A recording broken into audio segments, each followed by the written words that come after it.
Noam চমস্কির একটা idea আছে manufacturing consent, মানে সম্মতি তৈরি করা। নামটা শুনলেই কেমন একটা লাগে, তাই না? বেশ গভীর একটা ধারণা। প্রায় ৩০ বছর আগে লেখা একটা বই, কিন্তু আজকের দিনে যখন আমাদের নিউজ ফিড ফেসবুক বা গুগল ঠিক করে দেয়, তখন কি এই ধারণাটা মানে আগের চেয়েও বেশি সত্যি হয়ে উঠেছে? খুব গুরুত্বপূর্ণ একটা প্রশ্ন। আজকের আলোচনায় আমরা এটাই বোঝার চেষ্টা করব। আমাদের হাতে নোয়াম চমস্কির নিজেরই একটা সাক্ষাৎকার আছে, আর তার তত্ত্বের ওপর কিছু বিশ্লেষণও আছে। আমরা দেখব এই ডিজিটাল যুগে মিডিয়া কি সত্যি আমাদের চিন্তাভাবনাকে নিয়ন্ত্রণ করছে। চলুন শুরু করা যাক। একদম। আর আপনি ঠিক জায়গা থেকেই শুরু করলেন। চমস্কি আর তার সহলেখক এডওয়ার্ড হারম্যানের মূল কথাটা ছিল খুব সহজ কিন্তু মারাত্মক। মারাত্মক কিভাবে? তারা বলেছিলেন, দেখুন, গণতন্ত্রে মিডিয়াকে সরাসরি সেন্সর করতে হয় না। সিস্টেমটাই এমনভাবে তৈরি আচ্ছা, যে মিডিয়া দিনের শেষে ক্ষমতাশালী আর বড় বড় কর্পোরেশনগুলোর কথাই বলে। এটা কিন্তু কোনো ষড়যন্ত্র তত্ত্ব না। না, এটা কোনো কনস্পিরেসি থিওরি নয়। একদম। এটা হলো একটা সিস্টেম কিভাবে কাজ করে তার একটা নকশা মাত্র। কিন্তু এই যে সম্মতি তৈরি করার ধারণাটা, এটা তো ঠিক চমস্কির নিজের নয়, তাই না? এর পেছনেও তো একটা ইতিহাস আছে। ঠিক ধরেছেন। আইডিয়াটা আসলে ধার করা। ওয়াল্টার লিপম্যান নামে একজন খুব প্রভাবশালী চিন্তাবিদ ছিলেন। ও হ্যাঁ। প্রথম বিশ্বযুদ্ধের পর লিপম্যান বলছিলেন যে সাধারণ মানুষ, মানে আপনারা দেশ বা দুনিয়ার জটিল বিষয়গুলো ঠিকঠাক বোঝার ক্ষমতা রাখি না। এটা তো বেশ অপমানজনক কথা। তা তো বটেই। তার মতে একটা বিশেষজ্ঞ শ্রেণী থাকবে যারা ঠিক করবে কোনটা দেশের জন্য ভালো, আর বাকিদের কাজ হলো শুধু সেই সিদ্ধান্তে সম্মতি দেওয়া। আর মিডিয়ার কাজ হলো সেই সম্মতিটা আদায় করতে সাহায্য করা। ঠিক তাই। গণতন্ত্রের এক অন্যরকম চেহারা আর কি, যেখানে সাধারণ মানুষের ভূমিকা খুবই সীমিত। তার মানে মানুষকে বোঝানো হবে যে তাদের ভালোর জন্যই এই সিদ্ধান্তটা নেওয়া হচ্ছে, যদিও সিদ্ধান্তটা নিচ্ছে অন্য কেউ। একদম। আর এই আইডিয়াটাকে বাস্তবে কাজে লাগানোর সবচেয়ে বড় উদাহরণ তো বোধহয় এডওয়ার্ড বার্নেজ, ফ্রয়েডের ভাতিজা, তাই না? অবিশ্বাস্য একজন চরিত্র। বার্নেসকে বলা হয় পাবলিক রিলেশনস বা পিআরের জনক। তিনি দেখিয়েছিলেন কিভাবে মানুষের অবচেতন মনের ভয় বা ইচ্ছাকে কাজে লাগানো যায় যে কোনো কিছু করানোর জন্য। হ্যাঁ, তার সবচেয়ে বিখ্যাত ক্যাম্পেইনটা ছিল ১৯২৯ সালে। তখন মেয়েরা প্রকাশ্যে সিগারেট খেত না, মানে এটাকে খুব খারাপ চোখে দেখা হতো। হ্যাঁ, টর্চেস অফ ফ্রিডম ক্যাম্পেইনটার কথা আমি পড়েছি। এটা তো কি বলবো, অবিশ্বাস্য। ঠিক তাই। আমেরিকান টোব্যাকো কোম্পানি বার্নেসকে ভাড়া করে। আচ্ছা। বার্নেস পয়সা দিয়ে একদল প্রভাবশালী নারীকে দিয়ে নিউ ইয়র্কের রাস্তায় একটা মিছিল করান। তারা সবাই মিলে প্রকাশ্যে সিগারেট ধরালেন আর সেটাকে বললেন স্বাধীনতার মশাল। Torches of freedom, wow! আর মিডিয়া তো এই খবরটা লুফে নিল। রাতারাতি সিগারেট হয়ে উঠল নারী স্বাধীনতার প্রতীক।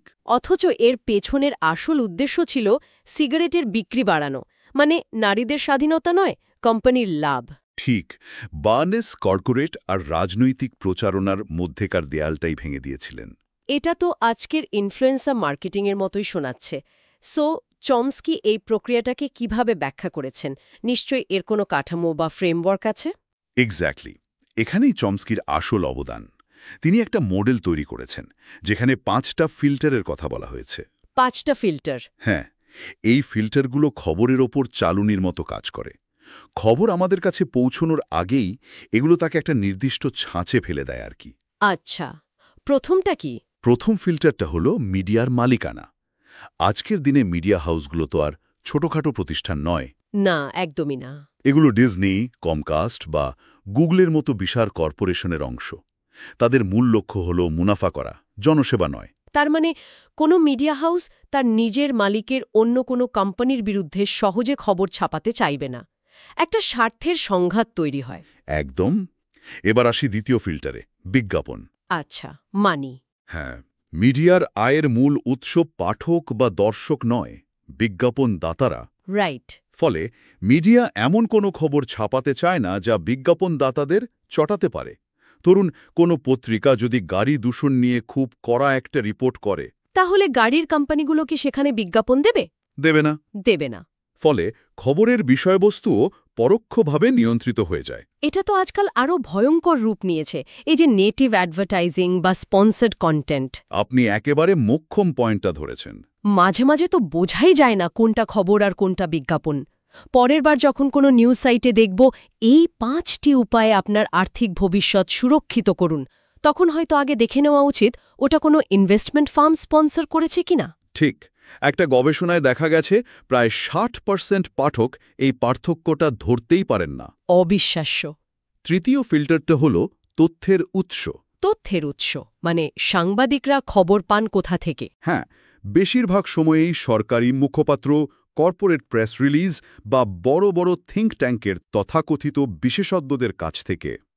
আচ্ছা। এই উৎসগুলো তো ক্ষমতা কাঠামোরই অংশ, ফলে যে খবরটা তৈরি হয় সেটাও তাদের ভাষ্যকেই তুলে ধরে।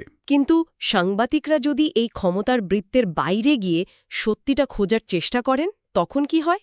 তখনই আসে চতুর্থ ফিল্টার, এটাকে বলা হয় ফ্ল্যাগ। ফ্ল্যাগ? ফ্ল্যাগ শব্দটা আসলে বিমান বিধ্বংসী কামানের গোলাগুলির জন্য ব্যবহার হতো।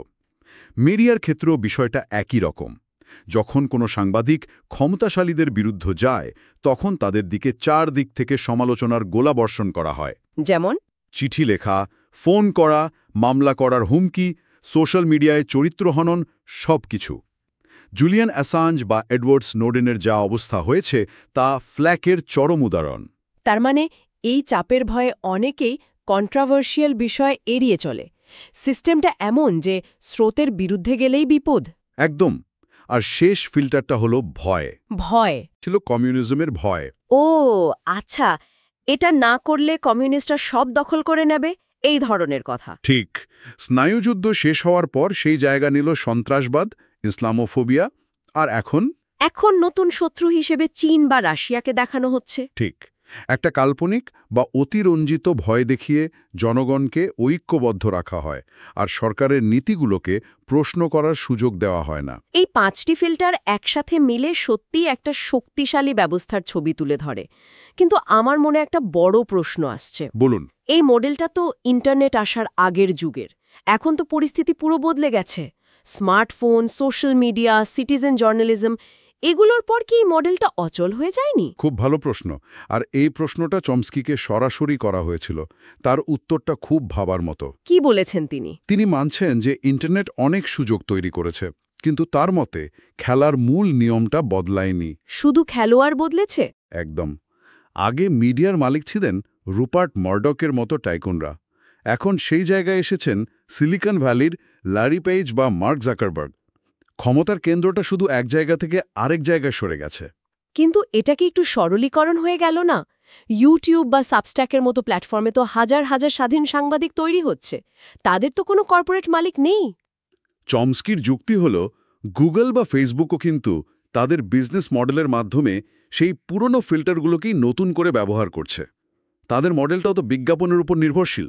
আচ্ছা, সেই দ্বিতীয় ফিল্টার। হ্যাঁ, আর ব্যবহারকারীদের ডেটা সংগ্রহ করে তাদের ওপর যে নজরদারি চালানো হয়, সেটা তো তথ্যের উৎস নিয়ন্ত্রণের চেয়েও ভয়ঙ্কর। অ্যালগরিদম ঠিক করে দিচ্ছে আমরা কি দেখব আর কি দেখব না।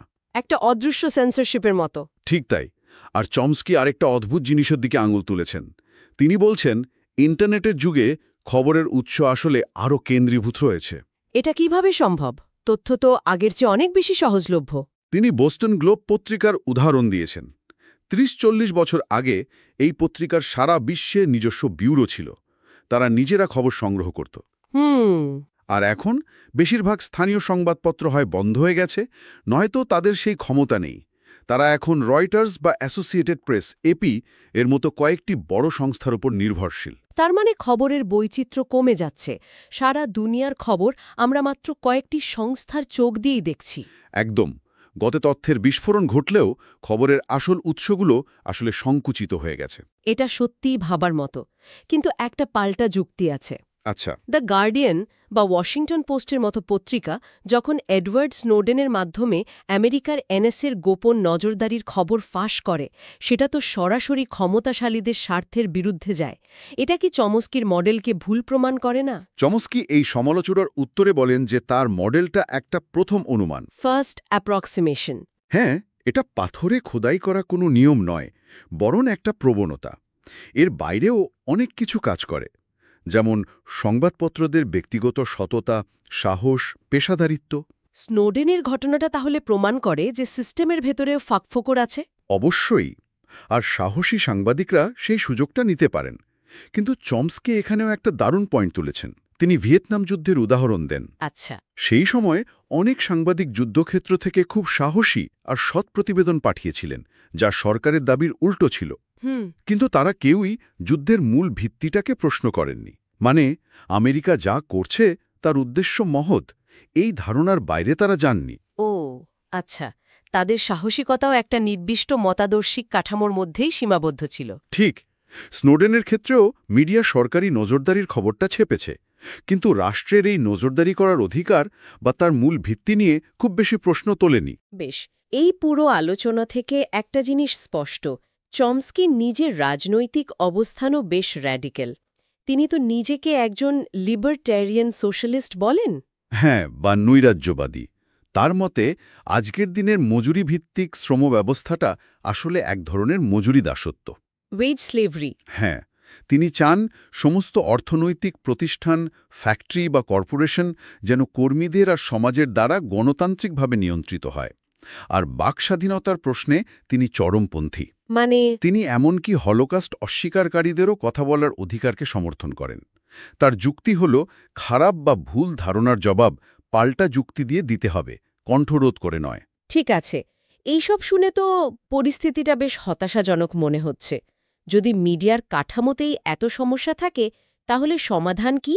মানসম্মত স্বাধীন সাংবাদিকতার জন্য টাকা আসবে কোথা থেকে? চমস্কি কয়েকটি বিকল্প পথের কথা বলেছেন।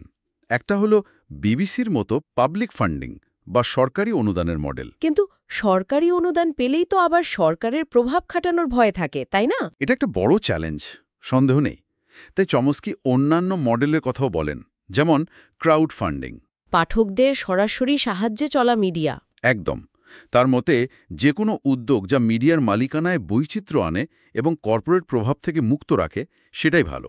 তবে তিনি সবচেয়ে বেশি জোর দেন ছোট ও স্থানীয় মিডিয়ার ওপর। কমিউনিটি রেডিও বা ছোট পত্রিকা। হ্যাঁ, যেগুলো সাধারণ মানুষের কথা বলে এবং তাদের বিতর্কের একটা জায়গা তৈরি করে দেয়, সেগুলোকে তিনি খুব গুরুত্বপূর্ণ মনে করেন। তাহলে আজকের আলোচনা থেকে আমরা এটা বুঝতে পারলাম যে নোয়াম চমস্কির মতে মিডিয়ার ফিল্টারগুলো, মালিকানা, বিজ্ঞাপন, তথ্যের উৎস আজও ভীষণভাবে প্রাসঙ্গিক। হ্যাঁ, প্রযুক্তি বদলেছে, প্ল্যাটফর্ম বদলেছে, কিন্তু ক্ষমতার খেলার মূল নিয়মগুলো হয়তো খুব বেশি বদলায়নি। ঠিক তাই। আর সবশেষে একটা প্রশ্ন রেখে যাওয়া যায়, যা আমাদের আরও ভাবতে সাহায্য করবে। চমস্কি বিশ্বাস করেন যে সাধারণ মানুষ এই প্রচারণার জাল ভেদ করতে সক্ষম এবং তাদের নিজেদের ভাগ্য নিজেদেরই নিয়ন্ত্রণ করতে হবে। হ্যাঁ, তিনি চান বাস্তবতা যেন আমাদের আদর্শের সাথে মেলে। কিন্তু এর একটা বিকল্প প্রশ্নও তো হতে পারে। সমাজতাত্ত্বিক নিকলাস লুমেন যেমনটা বলেছেন, আমাদের কি তত্ত্বটাকেই বদলে ফেলা উচিত, যাতে তা বাস্তবতার সাথে আরও ভালোভাবে খাপ খায়? মানে মিডিয়া কোনো নির্দিষ্ট গোষ্ঠীর হাতিয়ার নয়। লুমেনের মতে মিডিয়া কোনো গোষ্ঠীর হাতিয়ার নয়, বরং এটা একটা স্বয়ংক্রিয় সিস্টেম, যা নিজেই আমাদের জন্য বাস্তবতা তৈরি করে। এই বিষয়টি নিয়ে আরও ভাবার অবকাশ রয়েছে।